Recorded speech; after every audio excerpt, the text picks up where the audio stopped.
Hello, everybody. I'm John French, and I will be your moderator for the Zack Snyder's Justice League panel. I am a retired crime scene investigator with the Baltimore City Police Department. Now I'm a writer and editor. My newest book is When the Moon Shines by E-Spec Book, a tales of cryptids, prohibition, and gang wars. With me are Jay Smith, Dr. Jim Prego, and once he turns his video on, Sean O'Connell. So let's start with Jay Smith. Why don't tell us about yourself? Can't hear you, Jay. I think you have the wrong input. You got now? Are we good? Gotcha now. Sorry about that. I'm Jay Smith. I'm a writer, producer, podcaster, and audio playwright. I produced and wrote HG World, a zombie serial, and Hidden Harbor Mysteries, a pulp hero audio serial. And I have masters of fine arts and fiction writing. And I really love superhero movies, which is why I wanted to contribute to this panel. Jim? Hi, my name is Jim Prego. I am a doctor, although I'm currently an adjunct professor of biology at a few colleges down here on Long Island. More with this, I am not a writer, but I am a reader. We used to read a lot of comic books, especially Marvel and DC, until they got kind of too expensive. But I've been a huge movie fan of superheroes, and I've watched almost every superhero movie that's been out there probably in the last 40 years, and most TV shows too. Okay. John O'Connell is scheduled a guest. There are some technical problems about getting him on board. Once he comes in, we will greet him. A little bit. If you have any comments, please place them in the chat box. Questions and answers, or questions should go into the Q&A box. Thank you. Well, let's get started. Before we talk about the Snyder Cut, let's talk briefly about the theatrical cut. Starting with Jim, what did you think about the theatrical cut? What did you like about it? What didn't you like about it? I was very disappointed in the theatrical cut. I'm gonna try to keep it kind of short. Dark for the sake of being dark is kind of boring. I like, I'm a huge vampire fan and gothic fan, and so I like dark stuff. But dark for the sake of being dark gets kind of boring. My constant joke is, if I want to watch a dark and brooding Superman, I watch Batman.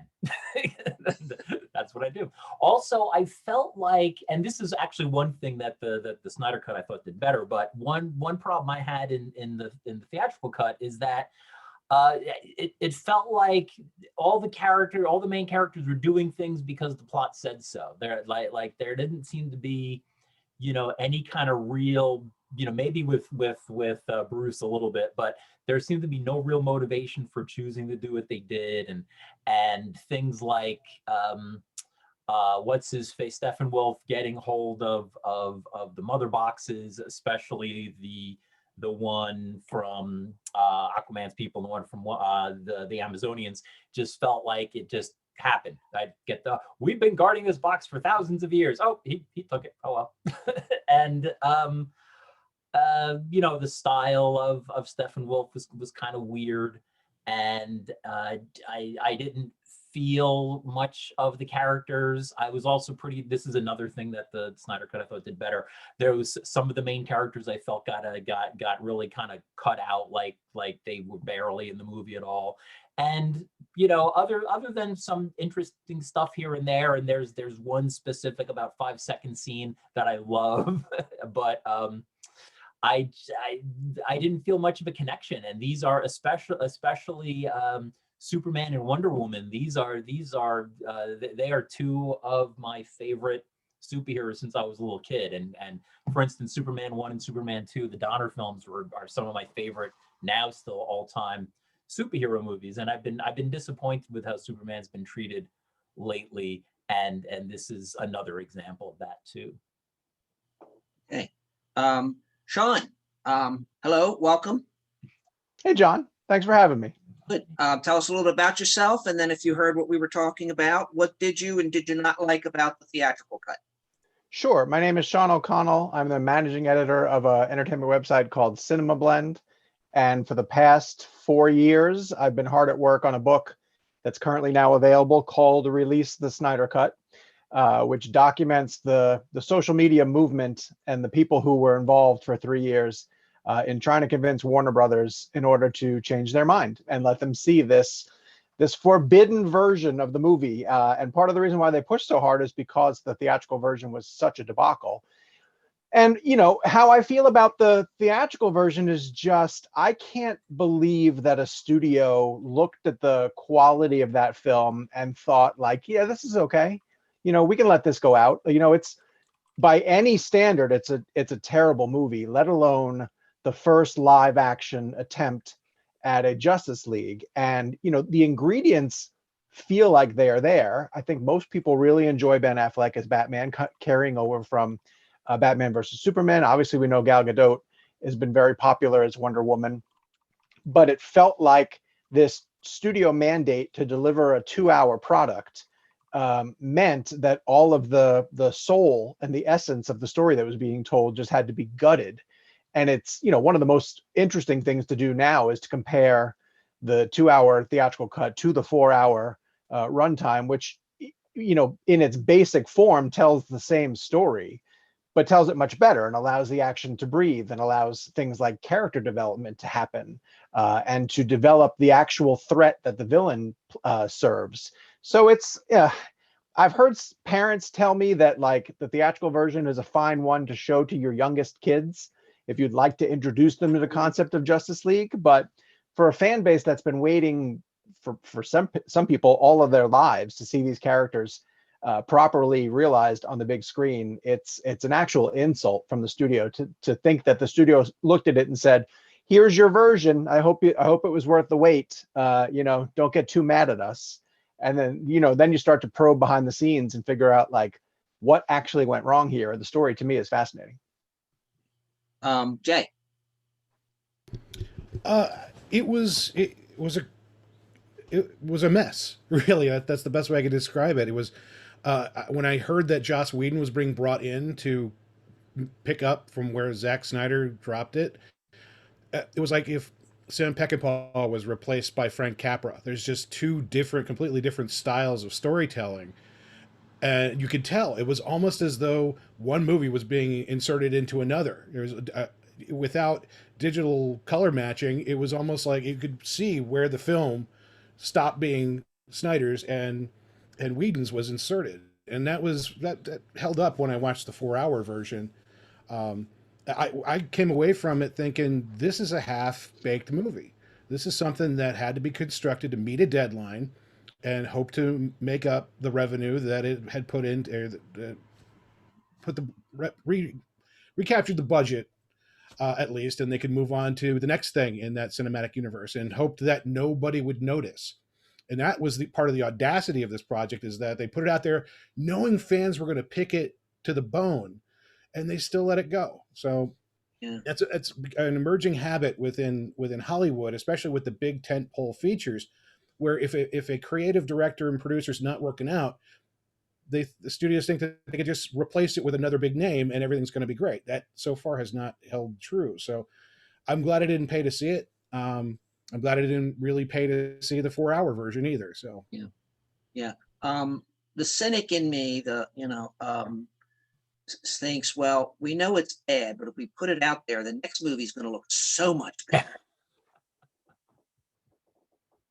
The one thing that my favorite part of both of them is the original meeting between Bruce Wayne and Barry Allen, and the "What's your superpower? I'm rich." And the thing that did not get into the Snyder cut, the team was together and they were going to rescue, the people that the bad guy had picked up, and Allen's just not sure what to do. And Batman says, save one person and go. That to me, that was my favorite part of the theatrical cut. My least favorite part were those people in the cabin near, in Russia. That was just, Oh, yeah. why the hell did you put that in there? With the can of bug spray. Yes, Yeah. that one. Well, they were comic relief. It's Joss was given the mandate to lighten the tone. And I think it can't be overlooked of what Marvel was doing across the street at the same time. And that the Guardians of the Galaxy and the third Iron Man were movies that were breaking $1 billion. And the first movie that features Batman and Superman together that also introduces Wonder Woman, and oh, by the way, shows the Doomsday storyline and the death of Superman, can't get to $1 billion. Warner Brothers panicked and realized we have to do something different. We can't be doing this dark and serious. So they hire the guy who put all the jokes in the Avengers movies. And look, it was a calculated risk that blew up in their face. The problem is, though, it's not just the joke. What makes the Marvel movies so good? It's not just jokes. It's because these characters are developed, their interactions and relationships are developed, and the humor comes out of that, just like hanging out at a convention, having fun, right? And the problem is, I think DC just takes itself way too seriously, and these are and everyone, like in Justice League, it very rare, in the movie, very, very rare in either version of the movie, very rare did I feel like they were a team. I felt like they were a bunch of people just happening to do the same goal. Whereas, like, in my background here, the cartoon Justice League and Justice League Unlimited is really felt like everyone together as a team. And that's a weird, I know it's different departments, but it's so weird to me how, like, DC hits it out of the park so well with their animated series and animated movies, and they strike out all the time with their live action. Okay, moving on to the topic, to the Snyder Cut. What was your favorite part of that, and what actually did not work for you in that movie? Jay, start us off. What I liked about it, in 4 hours you can tell any story without having to abbreviate it. So there were a lot of questions that were answered in the film that I think were fairly covered. I think the Flash's character was reintroduced as a hero at the expense of that hero's journey that Whedon added, but it was still cool to see Barry Allen act like a hero. Even though that one scene where he was a hero was a little bit over the top and superfluous, and it's just fun to see the heroes acting like heroes. And one of the things that Zack Snyder does very well is orchestrate an action scene. He is able to zoom in on a very small moment and amplify it for the viewer, and he's also able to pull back and show the epic scope of a battle scene in ways that Michael Bay would do with just a couple of random explosions. So there is some great cinematic storytelling that goes on in a Zack Snyder film. However, there was just far too much of that across 4 hours for my taste, especially when it said really nothing. For example, that same Barry Allen as a hero setup, all it did was demonstrate his powers, and we already knew what they were. It didn't really introduce the character that was cut out of it. Was introduced and then disappeared again. And then one of the things that was a recurring thing in this cut was how women were marginalized or disenfranchised from the action at every opportunity. That's a topic we can go into a lot of detail, but even Wonder Woman is marginalized as an expository character at times. The Amazons are reduced to wearing the flimsy armor again, and he had a chance to course correct that in the remake, but the Amazons are depicted not as strong warrior women, but as a failed army that runs from this threat that, if you look at it logically, was set up to fail from the beginning. They put a MacGuffin on display in open air, and it's just taken away, and they couldn't do anything about it. So throughout the series, it's just a matter of characters being introduced that are deprived of agency, and no more apparent is that case than in Martha Kent, which we can go into later. But it's just the treatment of certain characters is just kind of expository. Oh, look what the heroes are doing now. They better succeed for this movie to continue. Yep. Hey, Sean. I'll build off of that a little bit, but I'll say that the elements that worked best for me were individual relationships that I thought got short shrifted in the theatrical cut. Again, because of the lack of time. I more appreciated Lois's journey through this movie and her ability to mourn, so that when Clark returned, it had more of an impact, way more of an impact than what we got in theatrical. And his return to the Kent farm was more emotional. And, you know, that's hard because I thought Snyder kind of rushed into the death of Superman. Like we'd just been introduced to him. You know, that feels like a storyline you do a few years down the road. And here we're losing him in the second movie. And of course, you know, like it's the worst kept secret in the world. Of course, he's going to figure out a way to come back. But I thought that the development of that relationship was stronger. And I would have liked to seen him sort of continue that. To that end, I appreciated Barry's relationship with his father, the little bit more that we got of it. I really appreciated Cyborg's backstory, which was completely ripped out of the theatrical cut. It made me see these heroes more as, I'm not going to say three-dimensional completely, but more than the barely two-dimensional ones that we got in the theatrical cut. You at least understood more of their emotional motivations, so that when you got to action set piece, what I'll say about the 4-hour Snyder cut is I'm sure that there's a tremendous 3-hour version of this movie, right? Like an editor needs to get at Snyder and just be like, look, I know you love all this slow motion, but let's speed it up just a tad.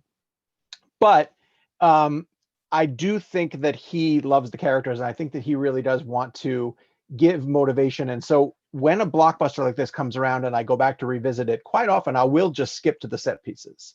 You know, I want to see Tom Cruise hanging off the Burj Khalifa. I don't necessarily need to know how he got there because I remember that. But I'll go back to the Snyder cut and I'll watch conversations, because to me they hold almost as much water in the development of this world that unfortunately we're not going to get to continue. But I just liked the way that Snyder was setting up certain things, teeing up certain relationships to see where they were going to go. And of course, you know, Bruce and Arthur are terrific in this movie too. So Yeah, Arthur was like probably one of the first persons to tell Batman no. Yeah. Yes. Yeah. And make it stick. Mm-hmm. Okay, Jim? What was, oh wait, oh yeah. So as Sean had mentioned, one thing to me, like probably the biggest thing that I thought was better is Cyborg. Cyborg had not only stuff to do, he was involved. We got more of his backstory, you know, so I think that was a big improvement. I also think that they were able to, you know, give a little more meat to the villain, to Steppenwolf. He was in the theatrical version, he was a complete bore to me. In this one, he wasn't great, but it was still, hey, at least we're getting a little of his motivation, and we're seeing like the issues he has to deal with too, which is, you know, it's always, to me, it's always a nice thing when they give the villain a little more than just a twirling mustache kind of thing. So that was definitely good too. I feel like, again, did we really need the whole 4 hours? Did we need to listen to there's Norwegian women singing for 2.5 minutes for no reason, you know, things like that? Did we have to have half an hour worth of setups for sequels that are never going to happen? Why was that all in there?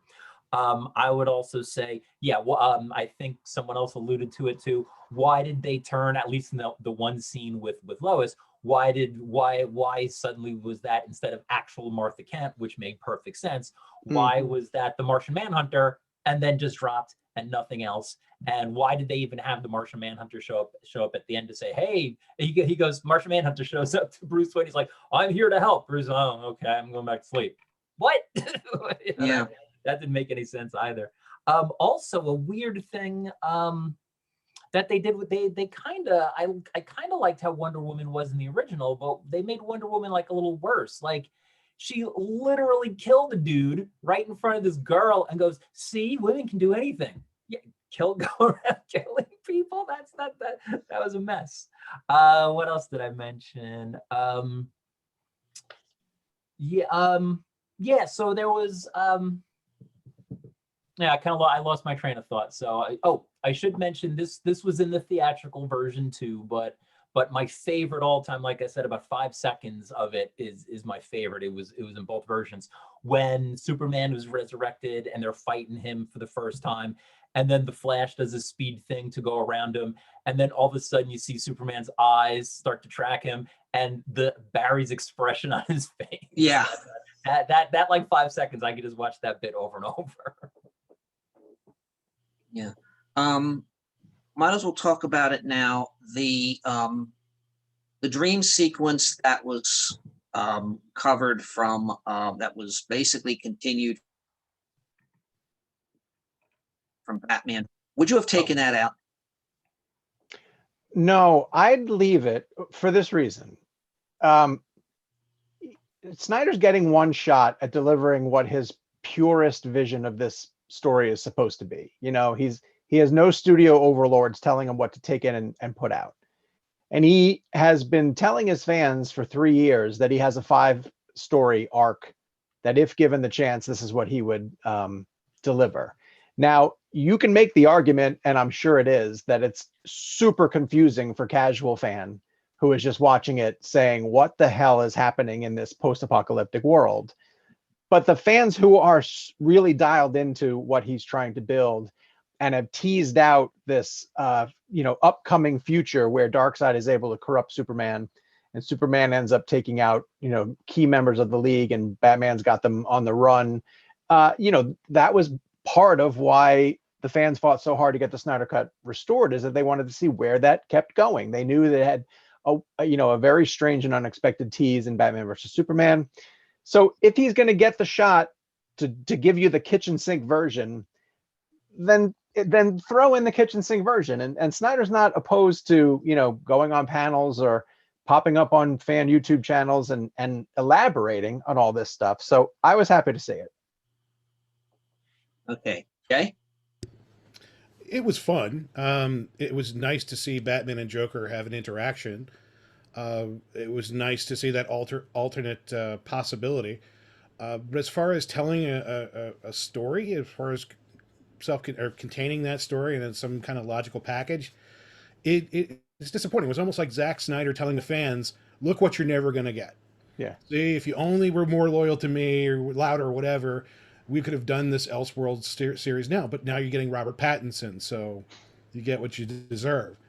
There were a lot of things about that the movie that just were there, as Sean says, they were there because this is Zack's vision, and that's what we wanted. But as far as a creative choice, if I were able to go in and try and fix Justice League, which was kind of the point, like everybody's arguing that Joss's version was inferior, then I think Zack had the time and the resources to listen to the fans and their critique of the plot, and try and not only to just forward his personal vision, his auteur mission to show that cut, but make a better story instead of taking a jumbled mess, spending $70 to $90 million and making it a mediocre long film. Jim. I think that bit would have been better if they just released it as a separate thing online, right? Like being tacked on to the movie didn't make much sense. Someone in the chat said, my issue is it didn't even watch like a dream. We were just transported to an alternate reality. It just felt like something like he took part of a different movie and just stuck it in there. So I kind of liked it for what it was, kind of that little tease of the Elseworld kind of setup. But I felt like I had no business being in that movie. I'm also a not a fan of all of Leto his version of Joker. I don't like that version of Joker at all, but that's more of a personal taste. I have to agree with you. I wanted to love him. I really do. I thought that the Suicide Squad movie got butchered. I know that that's the reality, and everyone's saying like, oh, there's much better footage of him. So I was dying to see him in the Snyder Cut. And I was like, oh no, it's more of the same. Still, I can't jive with it. Yeah, I have to agree with you. I wasn't a big fan of the way the Joker was portrayed in the Suicide Squad. However briefly he was in there, I much prefer. Actually, my favorite. I grew up with Cesar Romero as the Joker. they couldn't CGI his mustache out, so they just had to kind of cover it up. But but my favorite Joker is Mark Hamill. But Yeah. yeah, but I would have preferred having, because I don't know if it's out yet, but if it's not, there is going to be a Blu-ray DVD release of the Snyder Cut, and I would have preferred to see that as a Bonus. Yeah. as a bonus thing. This is the what do they call it? Cut footage or extra footage, and or the original end. This is the alternate ending or something like that. Now this is stuff that he filmed. Knowing that the pandemic and COVID restricted this type of filming, he shot those scenes with Ben Affleck and Jared Leto, late after the fact, and some of the stuff with, I know Jim was saying it was weird to see Martian Manhunter at the end of that, but that was supposed to be a Green Lantern, and that Warner Brothers essentially said, look, we have a Green Lantern show that's coming to HBO Max. Can you not use him? Because he wanted to use Jon Stewart. And he had shot the actor who was going to be playing Jon Stewart in his driveway. Snyder shot it in his driveway against green screen and then just included it. So it's still very kind of guerrilla filmmaking. Yeah. What just I would for have $70 million. Yes. Yeah. What I would have liked to have seen at that final thing where the Manhunter, shows up and, Batman saying, where the hell were you? We needed you. Yep. Yeah, at least if they would have had some kind of conversation, even that would have been nice, as opposed to like just Bruce getting out of bed and go, oh great, okay, another one. God, good night. And I'm like, bye. It was like, well, we got to put somebody in there. Even like a Captain Marvel excuse to say, well, other planets don't have a Justice League. No. Yeah. Okay. When I was reading about this for this panel, I saw that one of the original plans was a possible 6-hour miniseries. Do you think that would have worked better? Would it have been too much filler? And what do you think Snyder would have put in there other than more dream sequences?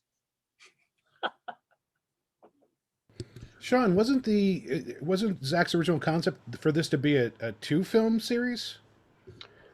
Yes, he was supposed to. They greenlit Justice League Part 1 and Justice League Part 2.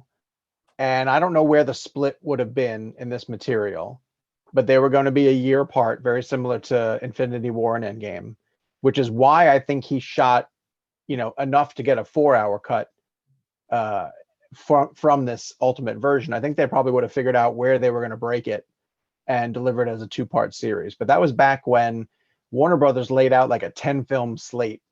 And I think at most we've delivered 6 of them. And then, things have sort of changed. So, I mean, things did change over the course of that.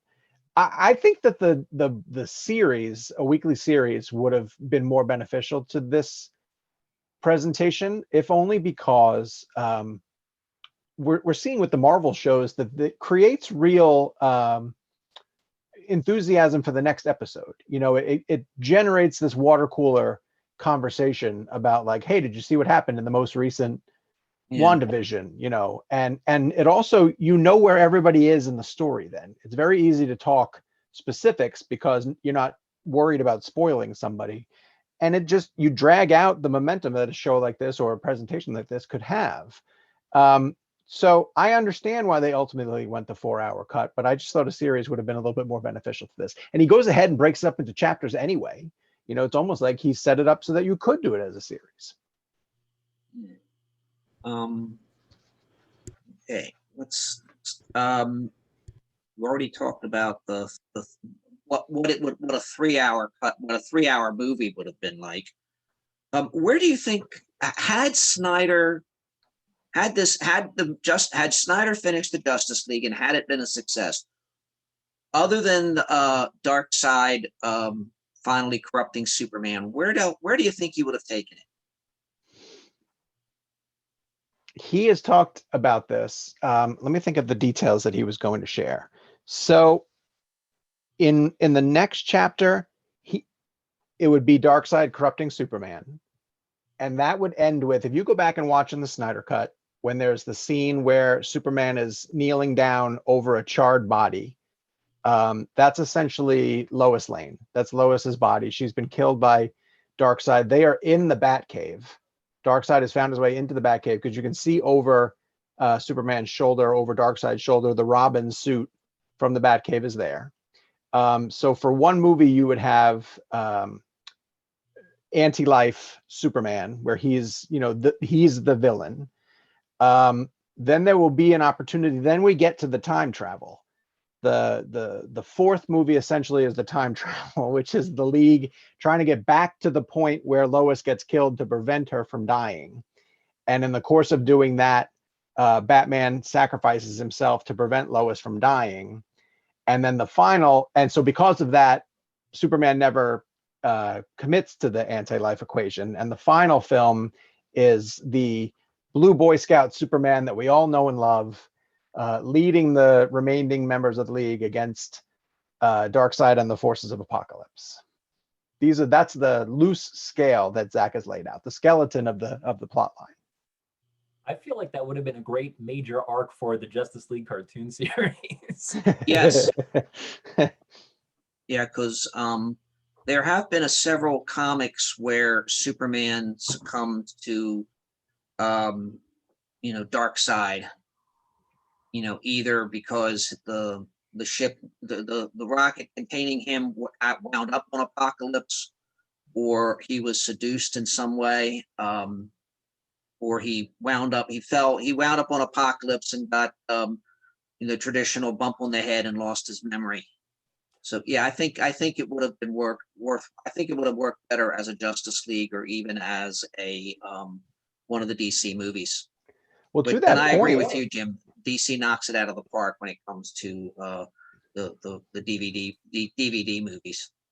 and I've been arguing too that how difficult it is to do these live action sequels just because of the logistics of the actors and how much it costs for the salaries for them, that if Zack has the stories mapped out and knows the details, why wouldn't he do it in traditional animation? To get the DC animated team to work on completing that story. I know he said he had a conversation with Jim Lee at DC about doing it in a graphic novel form, but I would love to see it in an animated feature. A graphic novel probably will work. I mean, they're doing Superman 79 and Batman, 86 or whatever it is. So why not do, Snyder cut the graphic novel? Just a reminder to the attendees, if you have any questions, feel free to put them in the Q&A and we'll get to them as they pop up. You probably are thinking of, why doesn't John ask this or that? Now, so, make my life easy, ask some questions. Talking about time travel, and this is a little bit beyond the Snyder cut, what do you think the chances are of the Flashpoint? Since that's going to be one of the supposed sequels from all this. Okay. I think that the Flash movie that they're working on right now is going to introduce a watered down version of Flashpoint. Like, you won't get all of the elements that come with the graphic novel, obviously, but it feels like DC and Marvel are both racing towards introducing the multiverse in live action. And I know the CW comic shows have already breached that. So it's on the table. And I think that the Flash movie is going to be the first one, because we know Michael Keaton is coming back to resume playing 89 Batman, essentially. I think Ben Affleck is part of it as well, too. And so that'll be the sort of introduction to it. But I don't know if it's going to be the full-on Flashpoint story the way we have from the graphic novels. I don't see how they could do that. It might be, I'm just worried that it'll be a watered down version of the Flashpoint from the CW, and B, a watered down version of, or a variation on the CW's Crisis on Infinite Earths. I think that's one of the reasons why Justice League couldn't be made into a good series, because it would always be compared with what the CW has been trying with the Arrowverse, with a much smaller budget, and they don't want to diminish the epic scope of what could be brought onto the big screen with these A-listers. If for a Flash movie, I really wish they would get into that character's history and let him tell his own story, because he's such a fascinating character as Barry Allen and as a Flash. It's almost the DC's version of Spider-Man. And that whole that whole cut of the Justice League family could be its own thing, just like Aquaman, which told the story of Arthur Curry in a way that I I didn't think was possible with the character I grew up with. I always thought of Aquaman as William H. Macy, not this guy. So I thought he was the guy who just happened to be really, really strong out of the water, but he was kind of a dork. But if they could do that same kind of transformation with the Flash and give him his own film, it would just add value the way that Aquaman added value to the Justice League, and not Yeah, make it part of a larger Justice League plot. yeah. There's just the Flash as itself is just such an interesting character. I would think that a Flashpoint type movie would have been like the second Flash. Yeah. Yeah, but the DC model seems to be rush right through to the next big story, because I mean, Jay's 100% right. Like, you can introduce Wally, Flash has a million fascinating villains that have not got a chance to shine on the big screen. There's plenty of places you can go if you just take your time, but Warner Brothers does not want to take its time. Warner Brothers' credo from the get-go has been, let's get ramped up to the Marvel Cinematic Universe as quickly as we can, instead of taking the time to develop out the corners of their universe. I love that Shazam has been his own little thing, and Aquaman was a great example, Jay. You're right that they let James Wan just sort of develop that world, and he's going to get a sequel. But yeah, I don't know. They need to slow down a little bit, because instead they're going in an Elseworld path where Robert Pattinson's going to have a Batman universe that's not connected to all the rest of the stuff. And to that end, I thought Snyder would get a chance to maybe continue his stories on HBO Max, because HBO Max, the streaming services, need new content. And I thought maybe he would get to continue his stories in like a multi-part series. When you hear that Amazon is sinking however many millions of dollars into a Lord of the Rings series, why not let them, do a Snyderverse DC thing at HBO Max and keep customers coming, because that's the only place you can get it. Yeah. Yeah, absolutely. They really should have at least one movie actually about Flash before they do that. I think maybe even wait till a third. But yeah, they want to jump in way too quick. I obviously they would do it a different way, but the first few seasons of the Flash on CW were great and did that kind of thing where they were introducing a lot of different characters and you learned a lot more about his background. And yeah, something like that in an actual movie would be great. And by the way, you mentioned Shazam. That's my favorite DC movie in decades, probably. Yeah. That's to me that's a DC movie done right. Because of the tone, you like the tone of it? Yeah. I mean, sure, you're not going to make every single thing so I guess I would call it like adolescent-y, I guess. But I like that the way they did the character development. They did, they had good character development. Yeah, I don't want every single DC movie to be, as jokey or cheesy like that. That worked well for the Shazam movie, but they spent a lot of time on character. You got you got to really understand Billy really well. You got to understand his adoptive family really well, and that was good stuff. And there was good action too. Okay. When the family transformed, I thought they really earned it. I thought that was a really good sequence. Yeah. We're getting the 10-minute warning, so let's go hit some questions. Question from Carol Reynolds: do you think Snyder overdid or underdid the characters? Jim, would you start us? I'm not sure what that means. I'm in what capacity, I guess I'm curious. I think that, did he overemphasize some? Did he underemphasize some? That's what I got from it. Individual characters. Well, that's one thing I liked about the Snyder Cut is that, because I felt like Flash to a certain extent, but definitely Cyborg was completely sidelined in the first movie, and in this movie, the Snyder Cut, I felt like Cyborg had a lot more to do. I felt like the Flash was kind of more integrated into the thing, instead of just having his own separate little thing with Bruce. Aquaman's never been my favorite character, but I feel Aquaman meshed a little better in this version. The one character I think they didn't do as well with was Wonder Woman. But yeah, like I said, one example is going back to just killing that robber in front of the kids. But yeah, I think overall, I think this Snyder cut had more consistency with having all the main characters have something to do and have more interest, I guess. And that sort of answers the question from Jonathan Sexton. Part of it was giving Cyborg more time give the movie an emotional core tied to the plot, or just take up time? Jay. Well, I think Cyborg was one of the better parts of the movie that was restored. I was more interested in him, in his coming of age and coming to terms with his situation. He was a hero. He in the climax, he and Barry Allen were pivotal contributors to the success of that mission, whereas Superman was relegated to, we got to bring him back, and he's a late third act introduction. And waiting this long to see a Justice League movie, I don't want to see a goth down Superman appear at the last minute to just show up and do some stuff.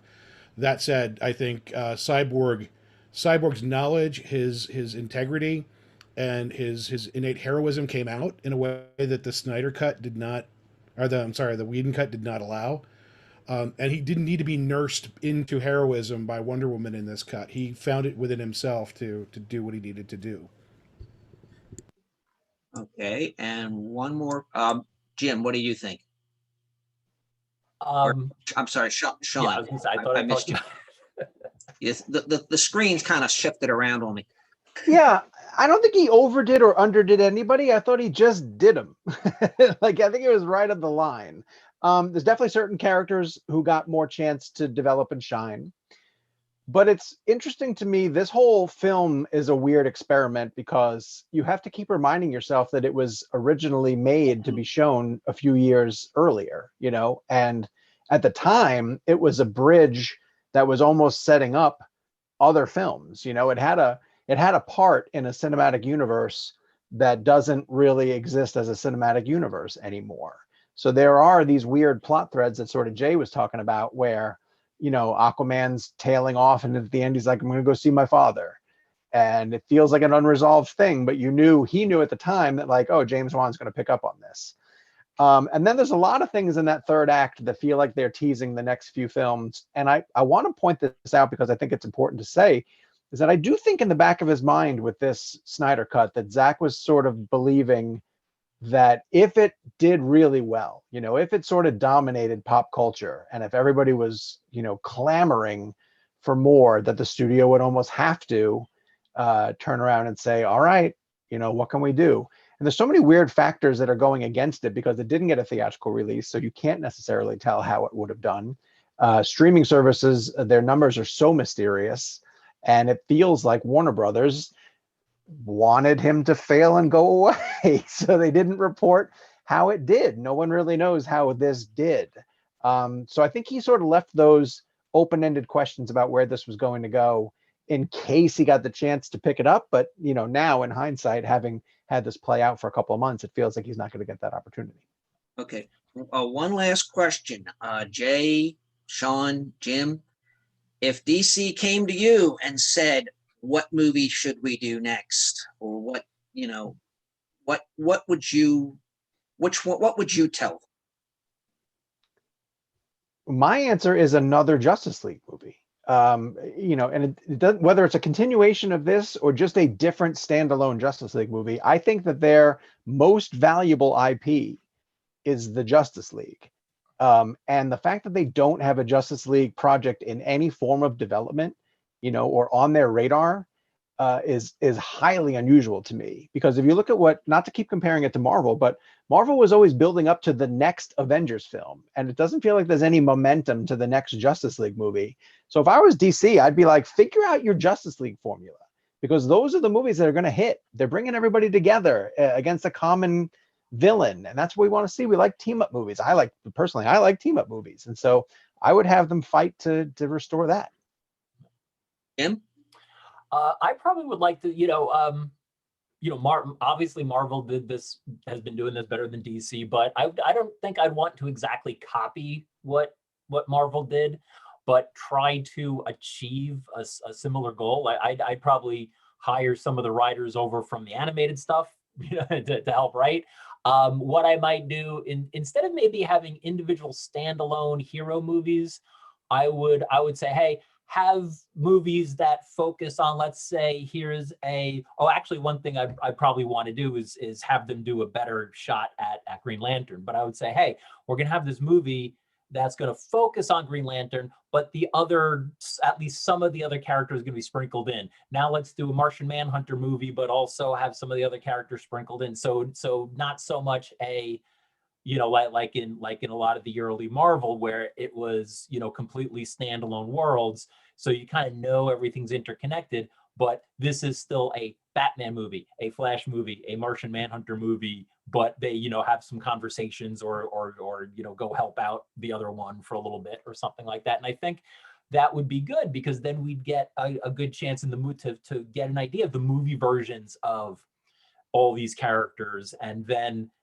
we can really have you do that one for everybody, and then you have a big come together, save the world or universe kind of thing. And I know I'm doing a lot of things here. The other thing in here, big fan of Superman ever since I was a kid. He's always been my favorite superhero. I hate a lot of the current movie versions of Superman. Matter of fact, Superman and Lois CW show is one of my favorite versions of Superman in a long time because it goes back to the Boy Scout one. I won't get off on a big tangent, but I disagree with the idea that it's hard to write Superman. It's not. He can be very interesting. What I do like about Superman and Lois is they're really exploring an aspect of Superman / Clark Kent that they haven't really before. He's not single, and doing his own thing. He's not in a relationship with Lois. He's a dad, and this is focusing on him being a dad, which is a kind of unexplored area of the character, which was kind of, that's a little tangent, but that's kind of neat. But there's so many things you can do well with Superman if you actually put effort into it. Okay, And Jay, still have him be a good guy. hey, Jay, real quick, what movie would you do? I do a trilogy. You can't tell a Justice League film in less than 4 hours. Or I would set it up as you have the big three. The big three are the heroes established, and the rest of the big seven are coming into their own. And a threat emerges that requires more than the big three, the Trinity, and they need to reach out for help. The end of the first act would be the forming of the seven. The second would be the Empire Strikes Back version, and the third would be Heroes United taking down Darkseid. Me, I would like to go in a completely different direction and see some fourth world movies. But all right. I think we're finishing up. Are any of you going to go on Discord to continue this? Because I won't be able to. Sure, why not? Yeah, Okay. for a few minutes at least. Yeah, for a little bit. Okay, so Sam, there will be some Discord conversation. We're just about finished. So starting with Jay and working counterclockwise. Jay, what's next for you this weekend, and what else would you like to tell us? I'm done for the week. It was a great ride. I love this convention. If you want to listen to my audio drama, you can go to jsmithaudio.com. It also has the podcasts and a few book links. Thanks for watching. Okay, Jim? I'll be on a panel tonight at 10 about viruses and other organisms that are right on the border of living or non-living. I don't know why we're doing science panels at 10 o'clock at night, but okay, that's what it is. Sean? I'm going to go see A Quiet Place Part 2. Okay. And return to a theater. So I'm very excited about that. And I hope people pick up on my book, Release the Snyder Cut. It's an audio version that's read by George Newbern, the voice of Superman. If you have a link, put it in the chat room where people can I will. find it. And I'm like Jay, I am done for the weekend. My